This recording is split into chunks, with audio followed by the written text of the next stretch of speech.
Welcome to Good Life. I'm Dean Wilson. Great program today.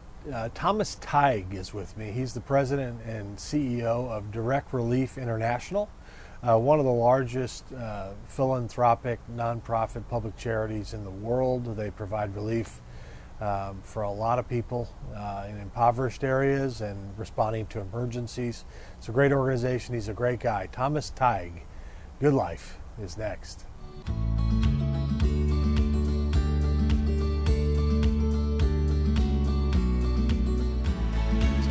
Welcome to Good Life. I'm Dean Wilson. So glad you joined us. You can always find us at goodlifetelevision.org.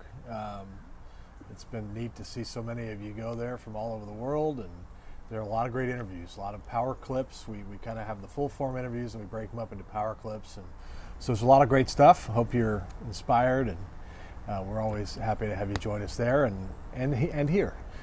Thomas Tighe is with me today. That's my guest. He's the president and CEO of Direct Relief International. Welcome. Thanks for having me. Tell us a little bit about just kind of where you grew up and where your family and kind of where you started. Oh, boy. Okay. Well, I was born in Waukesha, Wisconsin. I was an Army brat, one of 4 kids.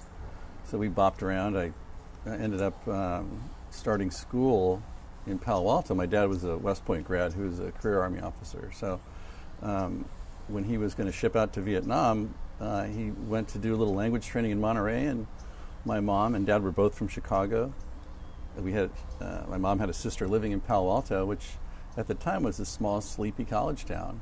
So we moved there when my dad was going to go do a tour in Vietnam, and he was killed in action. Wow. So I was 6, so I think I was the youngest of 4, and Tighes grew up in Palo Alto, so that's where I'm from, but like any military family, moved around from Wisconsin to Texas to Los Angeles, where my dad got an advanced degree at USC, I think, in engineering. So I vaguely started to remember that when I was about 4 or 5. Started kindergarten in Fort Leavenworth, Kansas, and then ended up going through school and high school in Palo Alto. So. Wow. And then you graduated from Berkeley and then a JD from the Hastings Law School. Right. How did you end up in Washington, D.C. on a Senate committee staff? So my older sister, the smart one in the family, she had gone from graduate school at Berkeley to work back in Washington. And I think I went ill-advisedly after taking the bar, passing it. I thought, I should do the Peace Corps, because if I don't do it now, there's not going to be a chance. I think it was pretty clear. So I went and spent about 2.5 years as a Peace Corps volunteer in Thailand. Wow. So what is a person who forgot everything they learned in law school but knows Thai as an English teacher? What do they do? Go to Washington, and stay with your sister. And as it turned out, the then senior senator from California was Alan Cranston. And he was the chairman of the Veterans Affairs Committee. And he also was the longtime patron in the Senate of the Peace Corps. So here I had gone to college and law school on VA benefits because of my father, and I interviewed, and they offered me a job as a lawyer on the Veterans Affairs Committee. And my other hat was working for him on the Foreign Relations Committee, dealing with the Peace Corps stuff, which I knew nothing about. I was a Peace Corps volunteer. I knew nothing about like the legislative stuff, but it was, they told me, don't worry, no one really cares about it. No one votes for their member of Congress based on how their member of Congress votes on the Peace Corps. So it was great, but like no one cares about the Peace. I love the Peace Corps. Right.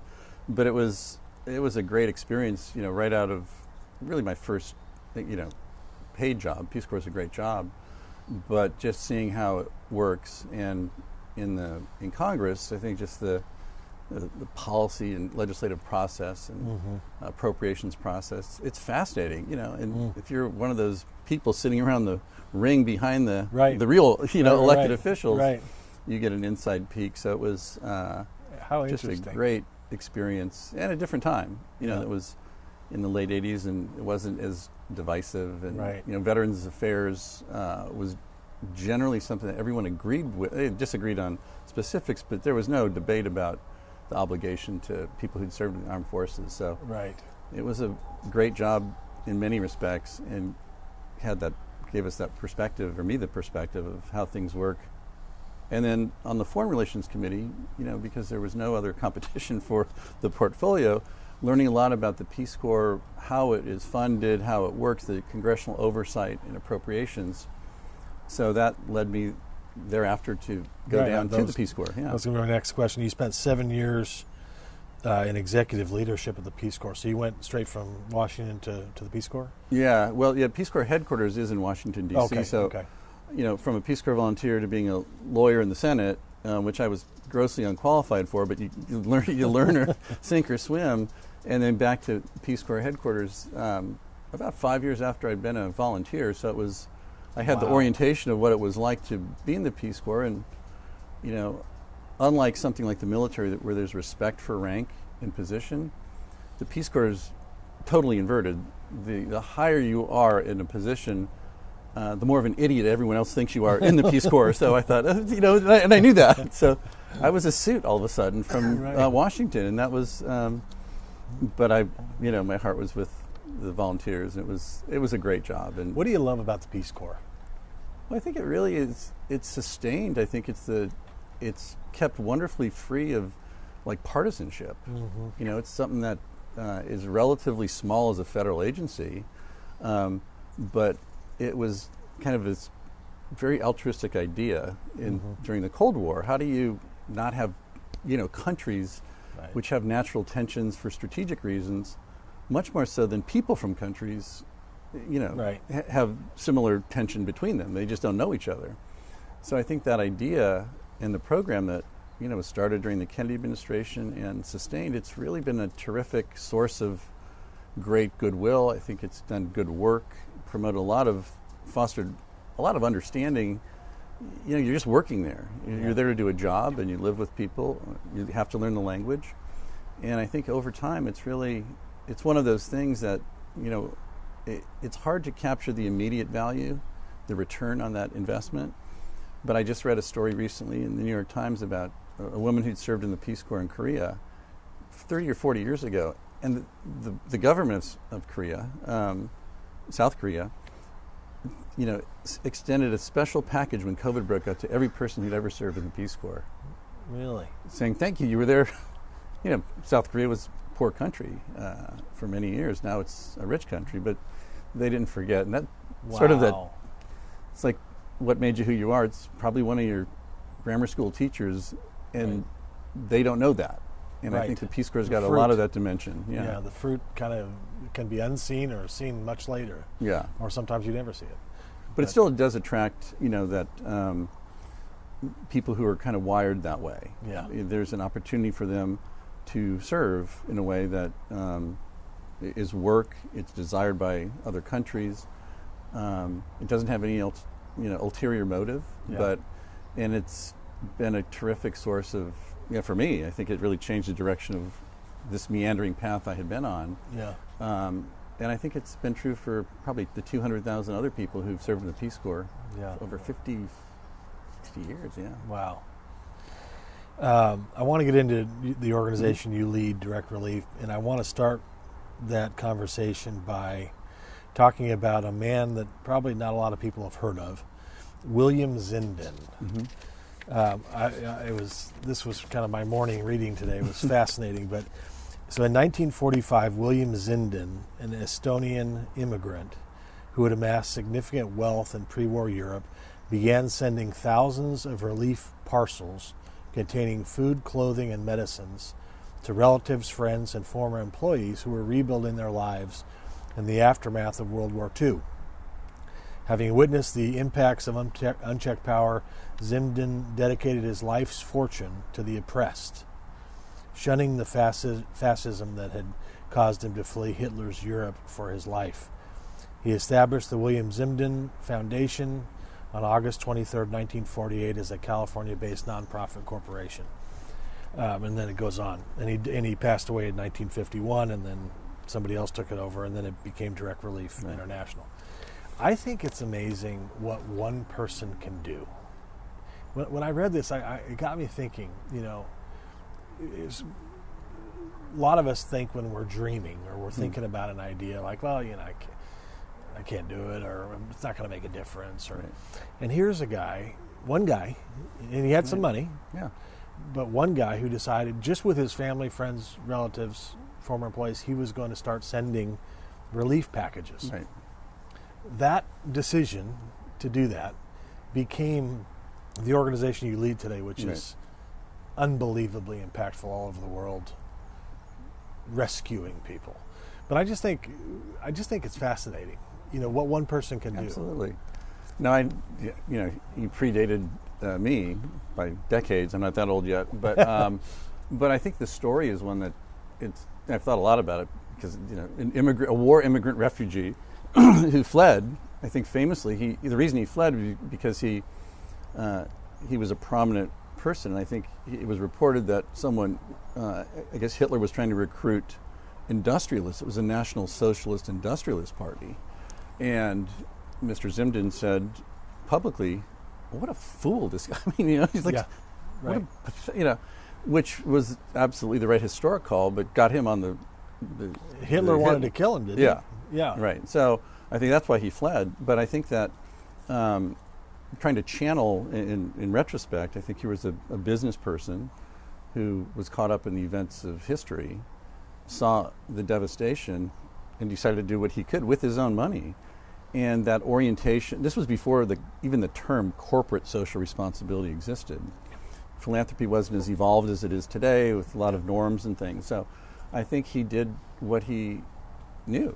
I mean, he looked at people and bombed out Europe, and what they needed, they could not afford. I mean, the economy was wrecked. So I think the impetus to help was a natural one.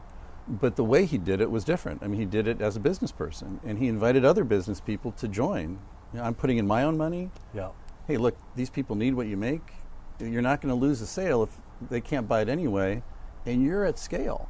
So you're the best person to participate because your marginal cost is lower than anyone else's. Mm-hmm. And so it was a brilliant call. Right. And I think, how do you do something in the most efficient way for humanitarian purposes? And he was a guy who kind of figured it out naturally. And obviously, the roots of current direct relief go back to that. How do you think about what is it you're trying to do, and who would you like to make, extend an invitation to join if they want? Yeah, right. No politics, no religion, and kind of that basic humanitarian impetus. And trying to do it well. I think he was using his own money, so there was a desire to, not waste it, which is a good one to remember for all of us. So I think those kind of things were baked in at the outset, and I think a lot of them are still core characteristics of the organization today. Wow. The mission of Direct Relief is a humanitarian aid organization active in all 50 states and more than 80 countries, with a mission to improve the health and lives of people affected by poverty or emergencies, without regard to politics, religion, or ability to pay. And you've led this organization for 20 years, and it's impressive the recognition you all receive in terms of how you run your organization. You're in the top 10 of Charity Navigator's 8,000 nonprofits, whatever it is they evaluate. You're number 4, and so it's well run. Which is, I think, a credit to you. But tell us a little bit more about it, kind of the culture that you've built at Direct Relief and where your heart is right now. Yeah, well, I think that the approach is one that, as I mentioned, it's sort of government-like in its purpose. I mean, Direct Relief and every nonprofit only exists for the public benefit. Yeah. So that's what I brought into, kind of a sense of what that meant. And what are the ethics of when you're conducting yourself in the public sphere for the public benefit? That's what government does. I think so. We government-like in purpose, but business-like historically in function, in approach and thinking. And it's strange to me. I've so internalized that it's often seen as so different, and that's just a fiction. I mean, I think if it's the old saying, if it's worth doing, it's worth doing right. Yeah, right. That's particularly true when it's the right thing to do. You really, if the cause is important, do it well. Yeah. You use the money well. There's a lot of, I think, some causes are so compelling, deeply compelling, that you can be blinded by how important it is and forget that if it's that compelling, do it right. Yeah, right. Because there's a lot of work that's not done well under a banner of a righteous cause. But just because the banner is righteous doesn't mean the work under that banner is being done well. And I think that's, trying to embrace both of those dimensions. Just do it well, do it right. We know the purpose is the right one, but just do your work Right. on behalf of the people. I've often thought that nonprofits shouldn't be called nonprofits. I've often thought they should just be called tax-exempt businesses, tax-exempt organizations. Right. I mean, because it seems like that nonprofit mantra sometimes can lead people to think that it's not run efficiently, and a lot of them aren't. Right. Which, in effect, hurts the mission.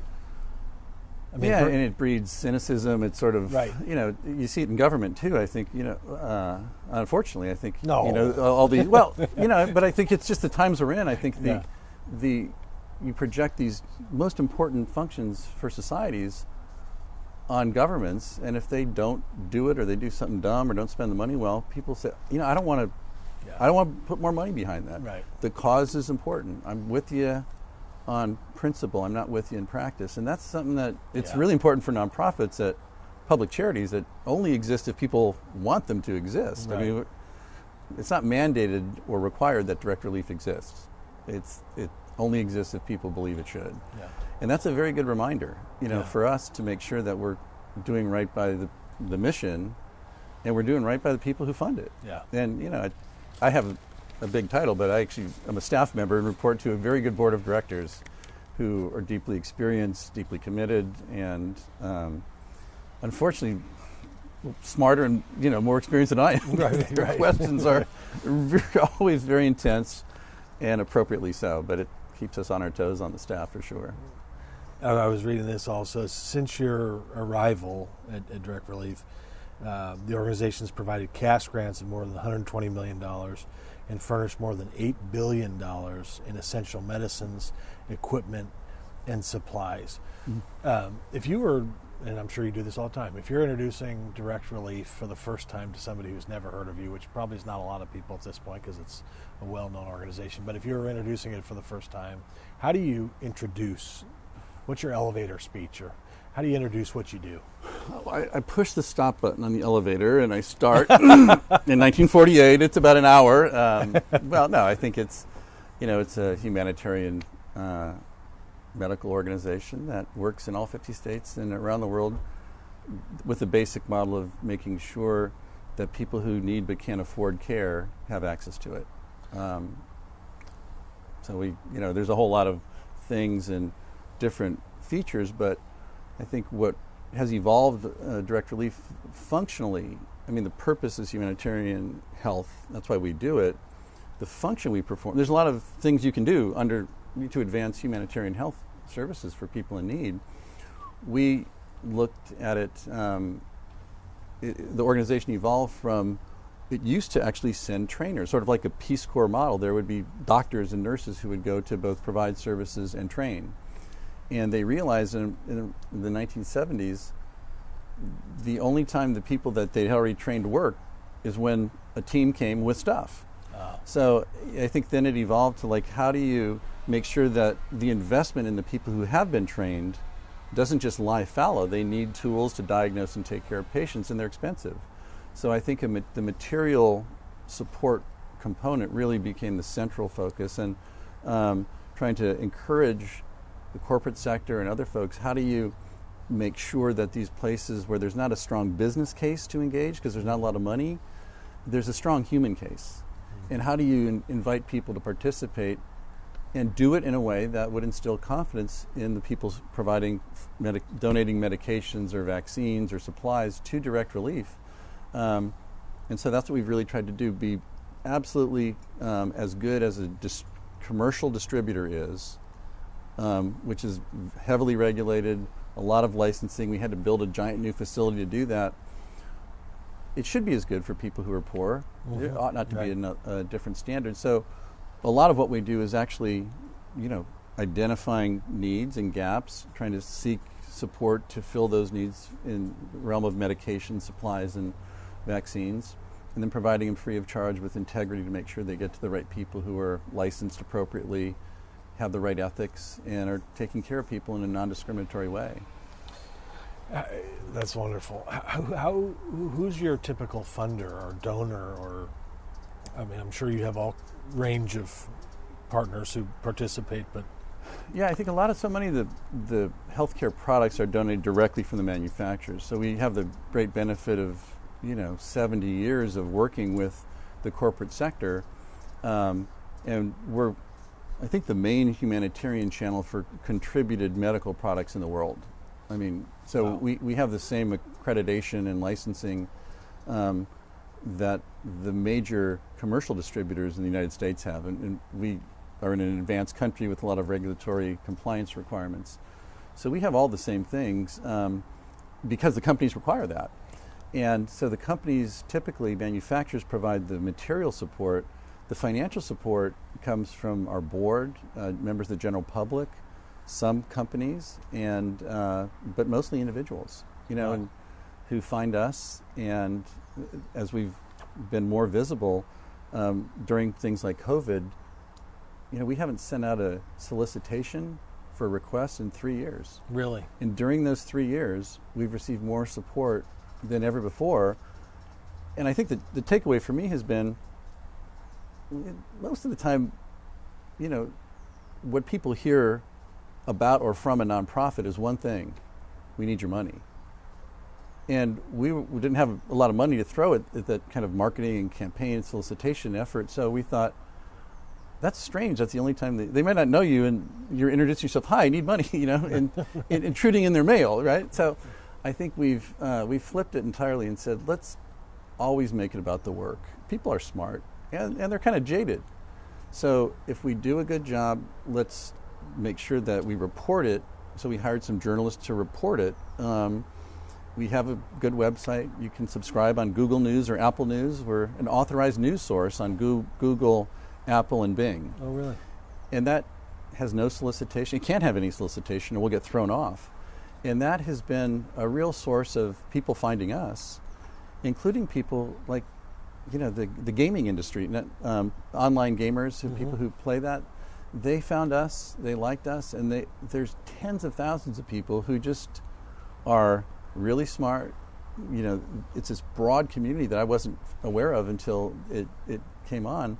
That's been a terrific source of wow. energy and financial support, but just people who feel that they have a way to participate in something, an event unfolding, whether it's COVID or a hurricane or a typhoon. And that's been just terrific for us to see. Wow. Well, let's talk about COVID real quickly. We don't have a lot of time, but I wanted to ask you about that. So, and I'm interested just kind of in how you guys operate in general. Like, so you found out about COVID probably January? Before that? Yeah, it was an interesting. Our first signals were from China itself. We were asked to help in Wuhan when they had the outbreak in Wuhan. From the Chinese. There was a Chinese guy up in San Francisco whose family was from Wuhan, and so they were really worried. They had an outbreak. It was kind of reported.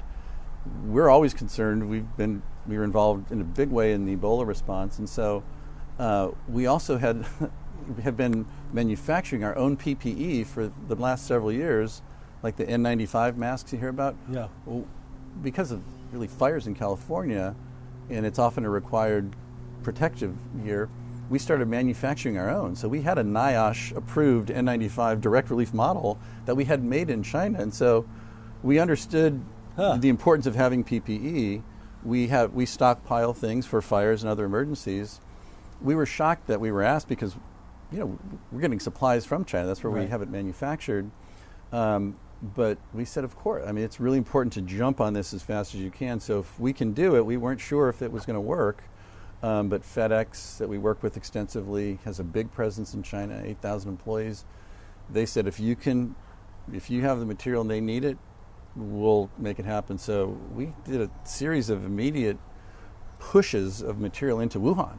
Wow. And then as it started, we were concerned about what would happen if and when it came to the States. And when it did, we said, okay, you're in far better shape. We've got to reserve what we have for what we think is going to be a very bad situation here. So because we work in all 50 states, we have daily kind of contact with thousands of facilities online that order or seek requests from direct relief. So we tried to make sure our, sensitivity was high. We started, the first case was in Seattle, second case was, I think, up in the Bay Area, and we were pushing stuff out. We were concerned and remain concerned about the people who were the least fortunate to begin with. Dean, what we've learned is that every emergency brings on a whole new set of problems on top of the ones that already existed. Right. These don't go away. And the people who suffer the most always, whether it's a hurricane or who have the hardest time dealing with it, the hardest time bouncing back after, are the people who had the hardest time before. It's kind of, right. That's who we work with, that's who we identify and support on an ongoing basis. So that's where we really look when there's an emergency, and what we've been doing ever since, trying to make sure that those frontline facilities, the nonprofit community health centers, are well equipped, that their workers are protected and they can keep functioning. And it's just gotten so big in a global pandemic. We've just been scrambling to do as much as we can privately, based on the capabilities we have, to make sure that there's a private complement to the obviously large public spending that's going on. Right. And we can move fast. I think government may move slow, but they have scale. And when you have scale and you get the big wheels turning, they go really far, really fast. Nonprofits like ours tend to be smaller. We can move faster, but scale is an issue. So we've been trying to scale and maintain that zippiness that we've always had, which is important in emergencies. Right. Wow. Has it been, maybe it just feels this way because it's 2020, but has it been like worse in the world in the last, when you started 2020, compare it, or 2000, mm-hmm. compared to kind of the last few years in terms of crises and humanitarian challenges? Yeah, the natural disasters are objectively, they're more frequent, more intense, and more destructive. Over the past 20 years. That's just a fact. The world's the historically largest, most devastating hurricanes. They've happened, fires in California, the western United States, Australia. But I think in terms of global conflicts, major wars, I think it's been, not the World War II. Thankfully, I think. Right. So there's been such progress. I think the rapid acceleration of the business community, we have figured out a lot in the past 20 years. Just the mainstreaming of all technology, how we interact with each other and conduct businesses. That's allowed us to do a lot more faster and more efficiently, as well as any business or anyone else can. So in many ways, it's gotten worse in terms of the impacts of natural disasters, mm-hmm. But we have more tools to address them with now. Right. And I think it's, so it's definitely a mixed bag, and 2020 has just been, let's have a global pandemic, the worst in 100 years, plus the worst hurricane season ever, plus historic flooding in Central America with, the fires. The fires. It's a new scale of. Yeah, no, I'm not sure what. 10 years of Catholic school. I think I could describe it in ways that wouldn't be appropriate, but it's it's a humdinger for sure. We have 1 minute. Is this rewarding work for you? Are you rewarded just kind of personally by the kind of work you do? Yeah, it's hard to even. There's a lot of reasons for skepticism in the world, a lot of reasons for cynicism in the world. It's impossible in my job to be cynical when the only people I meet routinely are people who are just trying to do something good for someone else. Yeah. On their own. They're not required. Yeah. It's not because we're clever marketers or we haven't tricked anybody. So that is such a great reminder that, this great human quality that distinguishes our species. So it's deeply rewarding, and get to meet terrifically dedicated people and work with wonderfully motivated people, including our board, who don't have to do it either and are the embodiment of applying their wealth and knowledge in life Right. to a cause greater than themselves. Yeah, and so in some ways you kind of see the best of humanity, Absolutely. which is amazing. And this is a great way to finish. The program's called Good Life. We talked about all the disasters. We'll finish on a good note. Yeah. Thanks for coming. Thank you, Dean. And thanks My for all the pleasure. work you've done. Absolutely. Great career. And we'll see you next time.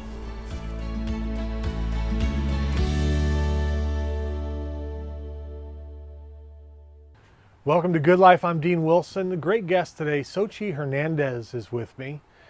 She's a school teacher who has dealt with multiple sclerosis, which over 1 million people in the United States alone deal with. But this interview is fascinating.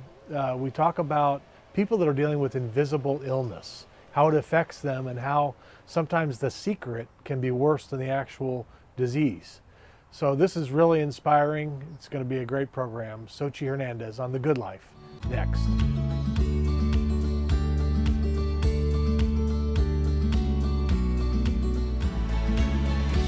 Welcome to Good Life. I'm Dean Wilson. So glad you're with us. You can always find us at goodlifetelevision.org 24/7. All the interviews are there. There's power clips. There's some good minutes that we've recorded that we put up there just kind of on different subjects. Hopefully encourages you, inspires you. That's what we're here for. We're here to encourage, inspire, honor, empower. And one of the things about Good Life TV is we keep it real.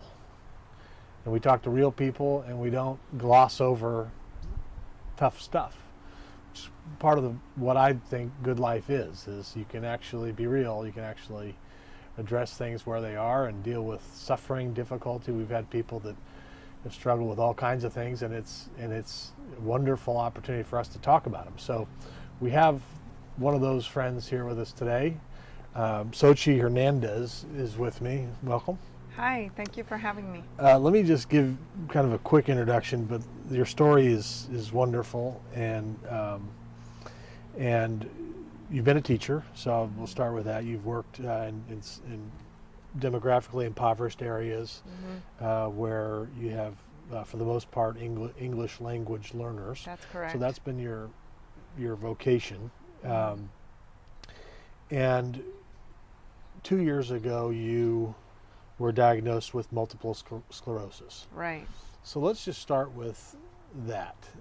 What is multiple sclerosis? If you need to cheat on your sheet, that's fine too, but kind of give an introduction to people who are watching who don't know anything about this. Okay, well, I want to get this right, so I'm going to just talk about it in very basic terms. So MS causes the body's immune system to malfunction and essentially attack itself or attack healthy tissues in the brain and in the central nervous system.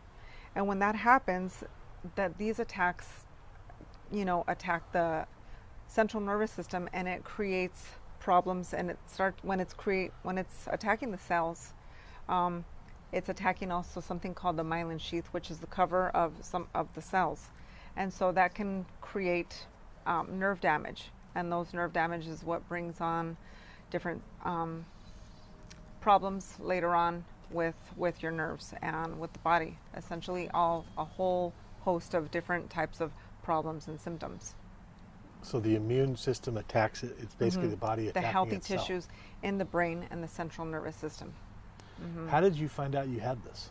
Well, looking back, there have been other things that have occurred in the past that I didn't really know were possibly links to MS. Like, I would have all of a sudden kind of strange tingling in my head or my feet. I had something called uveitis. And then what happened in about 2017, for some reason, my foot was just dragging, my right foot, and I had a classroom upstairs and it was dragging, so I had to climb the stairs but kind of swing up my foot by using my hip flexor kind of, and it was an odd walk, but I made my way every day up the stairs not knowing what it was. And then I went to the doctor, and they just started me with testing, and then I had different things, and my stomach was twitching and moving by itself. And then when I went to the doctor, they're like, okay, we're going to give you an MRI, especially with the fact that they know that my brother also has multiple sclerosis. So that's when all of the testing started for the MRI, the brain scan, and they do scans in your spine. And, you know, there you go through a whole series and process of elimination. And then finally they also, you know, take fluid from your spine to see if there's any other things that it could be. Wow. So you get a diagnosis, and I want to talk about kind of the period of time between when you had that diagnosis and kind of when you had your, as you call it, your aha moment. Talk about that and kind of the painful journey that you were on before you were able to really kind of announce this. Okay, so, you know, I think that it just started in a very rough place. In the first place, I was teaching and I was getting these different tests, and nobody knew why all of a sudden I would have to leave in a half day, because they would say, you need to come in and we're going to do a spinal tap and check the fluid. And so all of these things was leading me to think, this is probably going to be MS, and I don't even know how I'm going to deal with it. But I had in my mind that it probably was. So I, you know, they told me one day, we're going to call you on such and such a day. And I left work in the middle of the day. I met my husband there, and we sat in the car, and the doctor called us, and at 12 o'clock right there at the park, they said, you do in fact have multiple sclerosis, and we're going to start you on medicine. And it was going to start with injections every other day. And I was so scared, and I was furious, and I was thinking, okay, so I'm going to do shots, no big deal, maybe a few months. And when I asked for how long, you know, they said indefinitely, for as long as you have multiple sclerosis, unless you choose a different type of medicine. But right now, that's the safest one that we're going to start you with. So my husband and I were at the park, and we sat together, took in this information. I felt everything: fear, anger, frustration, just all of the fear of the unknown. Where was I going to be in 5 years? Was I going to continue to work? Just so many unknowns. And then I knew, okay, well, I'm not going to quit my job. They say I can continue working. So how is that going to look? So here I am living with this secret. And this secret was, I don't want anybody to know at work. I don't want anyone to see me differently. She's not going to be capable. If you work with her at her grade level, you're going to have to do all of these things for you. I didn't know how it was going to affect my brain, because after all, I had lesions on my brain. And, you know, it was just this horrible secret that I really didn't want anybody to know. But I did tell my husband, you can tell your family. And I started to glance through people with invisible illness, multiple sclerosis, and I don't know how, but this video came into, it was supposed to happen. I was supposed to see this. Into my feed, I see this video of Lady Gaga, and she's like, just film me, just show this reality that I'm living. So she was laying down in her bed, in a bed or a couch or something, but I just remember she was writhing in pain, squirming, she was crying, makeup everywhere, in pain. And she said, I just feel like this pull, this is Lady Gaga speaking, I feel a pull going through my body, and I'm in so much pain. I can't rehearse, I can't sing, I can't even get up. And there was, I don't know if it was a chiropractor or a massage therapist that was working on relaxing her. And again, she was in anguish. And she said, I just need people to know that I'm not trying to be a diva. I'm not overreacting. When I say I need to cancel concerts, or when I say I can't rehearse, even though you see me look normal, I just really can't. I'm really in pain, and this is what I'm living with. And I thought, okay, so people really saw what was happening, how she was having that moment of just incapable of even standing up. Which was And fibromyalgia. She has fibromyalgia. Yeah. So I just, like, this light went off, and I said, this story was for me to see, because now I can just deal with MS, and I'm going to just say this and be free of this secret and not live in this kind of dark place where nobody can know, and people are going to, you know, see me as incapable or whatever it is that they're going to have in their mind. I'm just going to deal with the secret and just say whatever, however it comes up, you know, tell people in my grade level, tell people that I trust, and be done with this and put it in its, be free of this secret, so I can just go on the business of starting my life in this new journey with MS. And I'm going to learn, and I'm going to have pain, and I'm going to have better days. But people see me as looking normal, but there's some days where I simply can't deal with, you know, just being online for 7 hours, or there's just some days I can't deal with, you know, picketing when the teachers are marching. I cannot stand with everybody for 6 hours and be in the heat. And the only way people are going to know of how to help others like me is if I open my mouth, and now that I'm free of this secret, and just start speaking and advocating for people that are dealing with MS or lupus, fibromyalgia, any type of invisible illness. And when I can do that, I can help others and help myself, so I can go about the business of living life, participating in life actively, and just, I don't know what it's going to look like, but I knew that the journey was going to be different. And here was my old life, and I was going to start a new life. Yeah. But I could not do that with a secret. So, you know, fast forward, you know, when I did tell people, people were really at work, just really amazing and supportive.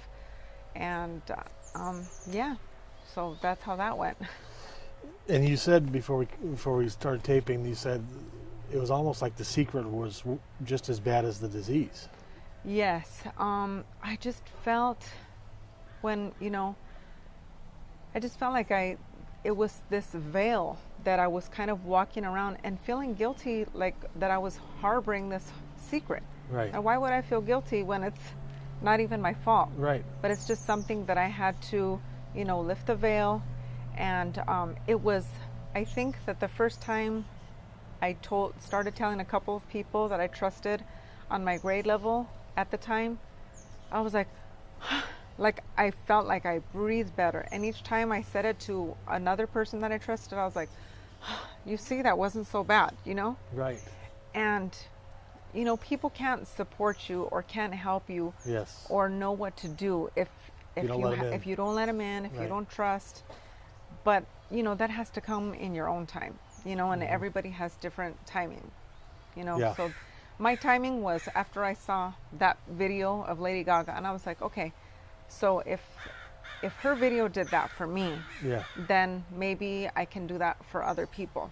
Yeah. Because, you know, it's horrible not being able to speak on it and not knowing, you know, not knowing what the future holds. Yeah. Well, we don't like to be weak. I think as human beings, there's something in our nature that, and yet I always come back to this scripture about when I'm weak, I'm strong. And there's something about being weak, saying, here's the deal, naming it, that gives some power, ironically. Yes, exactly. You think it'd be the opposite. Yes, once I, you know, could name it and say it, and I, you know, then I started, you know, like moving forward, that this is how I'm going to live my life. I'm going to actively participate. I mean, obviously the way I'm perceiving it right now is even different than even a year ago, because a year ago I was still, you know, and there are some times where I still get like angry about it, or like I want to do something differently. And sometimes I feel like I have limitations, but I find that I just have to reframe how I'm going to do things, or how I'm going to participate in something. And, you know, also my faith has been just,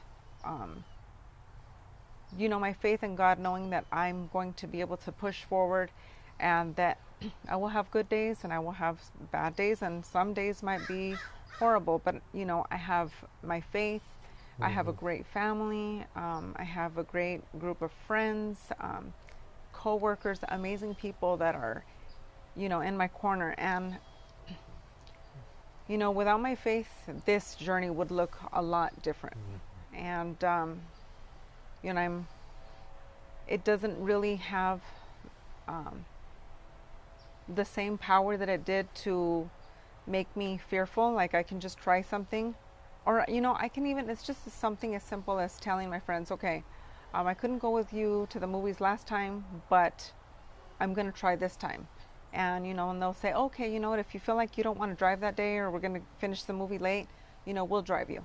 And just the ability to share that kind of creates more possibilities for you to do things in different ways. Right. So, and you know, and it's really hard to share because you don't want to feel like you don't have power. And in the back of my mind, I'm like, okay, those lesions, what did they do to my brain? Because I know that with MS, you can have active lesions and inactive lesions. But either way, it can still do damage. And you can still sometimes have these moments of brain fog, you know, where you're looking for a word and you can't remember the word. And for someone like myself that's always kind of been a person that's been able to speak in front of others or in front of groups, and then when you can't find that word, you're like, is that my nerves or is that MS? Oh. Or, you know, you just have to start doing things differently, and you have to ask for help and just kind of know what are your strengths and what are your weaknesses. And the bottom line is I just had to start journaling everything about myself. Like on such and such a day, this was a really hot day, so then I was in bed for the rest of the day. This day was cool, I felt great, I did a 2-mile walk, you know, so yeah, then that kind of put me in the mind frame. Luckily, my husband's a coach, so I said, okay, I want to do the MS walk in March. Sign me up, I'm going to do that. And then the pandemic hit, and all of those things got canceled. So I'm looking for next March for the MS walk, and hopefully things are improved so I can do that, and hopefully help raise money for MS, you know, for the cause of finding a cure for people that are dealing with MS. Do you know how many people deal with this? How many people have MS? Like in the United States, do you have any idea? I'm putting you on the spot, but I don't know the number. And see, now that you're posing that question, that makes me like with one more question that I need to research more also and find out more. Yeah, I think there's a powerful, I mean, this is inspiring to me, and how your faith has gone to a different level. But I think there's something powerful about the idea of being vulnerable, being weak, being real. You know, I haven't spent a lot of time thinking about Lady Gaga, but since we're on the topic, you know, so here's a, you know, somebody who, you know, people would have an image of, and she decides to be real in one video, right? She decides, I'm going to tell people the truth. It was a game changer for me. Right. Changed everything for me. I don't know how many people saw it, probably a lot, that this person decided she's got power, right? She's a powerful influencer. Right. And she decided to lay down her power for 5 minutes and show everybody fibromyalgia. Right. Pain. And then it affects your life. And then now when I read here, I must uncover this veil to help myself and help others. Now you're thinking about it differently. So now you're willing to tell the truth about yourself. And then that might open the door for somebody else. And all of a sudden, we all get to be who we are. We all get to be warts and all. Here's the deal, you know. Which, how powerful is that? I mean, that's wonderful. Well, yeah, thank you. I mean, I just when I saw that video and I saw, okay, oh my goodness, this changed my whole outlook on how I was going to approach my journey. Then I could kind of go to the next chapter. Okay, now it's time for research. How do I take care of myself? What do I do? Then I could better take care of myself. And, you know, I made even a video on Instagram, and when I made that video, I was you know, bad lighting. I was in my room, but I'm like, okay, you know what? I'm just going to do this because there could be somebody that's Yes. just having this secret. They could have lupus, they could have fibromyalgia, they could have MS, they could have X, Y, or Z disability. And which, by the way, I don't want to say that disability does not mean you completely can't. I reframe it in my mind that you can do things differently and change our perspective. And I'm leaning into that a lot now. So, you know, my hope is just to really to encourage others, especially if you're newly diagnosed, to take your time and do what you need to do.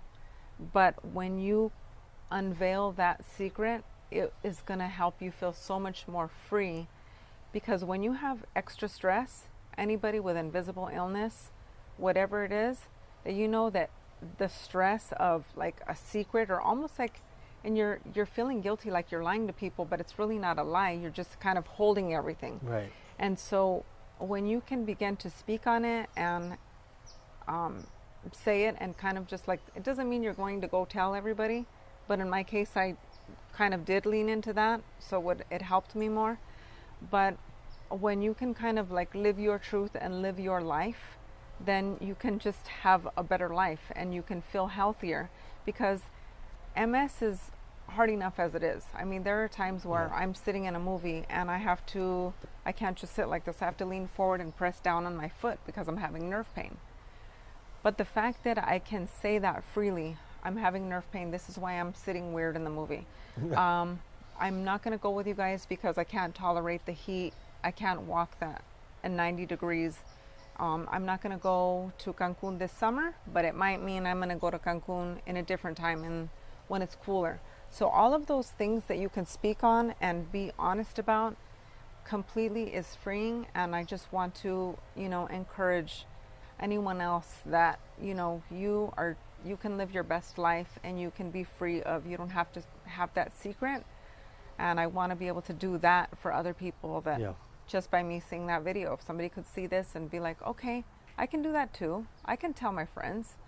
I can maybe tell a coworker if I choose to. Right. Now, then again, some people choose to be more private and not tell their coworkers, and that's okay too. Yeah. That's just something I needed to do. That was part of what I think was going to be more helpful to me, to help me get better and to help me just work on how to live my best life with MS, because it's not going away anytime soon. Right. It's part of you. It's not who you are. It's something you deal with. It's part of you. And being known to people in your close circle is a powerful thing. You know, there's a saying in the recovery community, secrets equal sickness. And I think, you know, whether it's an invisible disease, whether it's drug addiction, alcoholism, whatever problems, we all have stuff. You know? Right.